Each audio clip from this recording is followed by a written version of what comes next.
धनंजय मुंडेंचा राजीनामा झाला पाहिजे असं वाटतं? 100% झालाच पाहिजे. जर ते ह्या प्रकरणात पूर्ण प्रकरणात ते आहेत असं दिसून येते एकंदरीत. सलूचे सरपंच संतोष देशमुख यांची हत्या झाली आणि त्या प्रकरणाशी धनंजय मुंडे यांचं नाव जे तिथले स्थानिक लोकप्रतिनिधींची जोडत आहे, त्यांचा राजीनामा मागितला जातोय. मात्र सरकार त्या पद्धतीनं पावलं उचलत नाही. उलट वाल्मिक कराड यांचं नाव खंडणी प्रकरणामध्ये आरोपी आहेत, त्यांना मात्र व्हीआयपी ट्रीटमेंट मिळत असल्याचा आरोप नाही, तुम्ही बघा, लॉरेन्स बिश्नोई पासून वाल्मिक कराड पर्यंत जे गुन्हेगार आहेत, जे जेलमध्ये बसून प्लॉटिंग, आणि ते गुजरात आणि हे महाराष्ट्र, म्हणजे आमचं महाराष्ट्र पण युपी बिहार गुजरात सारखं बनवतायत, ह्यांना पाठीशी घालतायत. आणि मी जेव्हा बीडला गेली तेव्हा देशमुखांची मुलगी आहे, ती मला म्हणाली, ताई मला खूप भीती वाटते, मी पण पोलीस प्रोटेक्शन मागितलं आणि मला अजूनही देत नाहीये सरकार.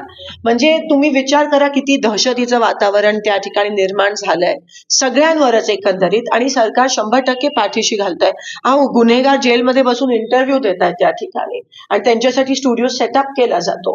असं जर असेल आणि गुन्हेगारांना व्हीआयपी ट्रीटमेंट देत असतील, पोलिसांवर प्रचंड प्रमाणात दबाव हे सरकार टाकत असेल, चुकीचे स्टेटमेंट दिल्या, चुकीचे FIR फाईल करायला, डॉक्टरांवर PM रिपोर्ट बदलण्यासाठी जर प्रेशर होत असेल, तर सामान्य माणसांनी जायचं तरी कुठे? धनंजय मुंडेंचा राजीनामा झाला पाहिजे असं वाटतं? 100% झालाच पाहिजे. जर ते ह्या प्रकरणात पूर्ण प्रकरणात ते आहेत असं दिसून येते एकंदरीत.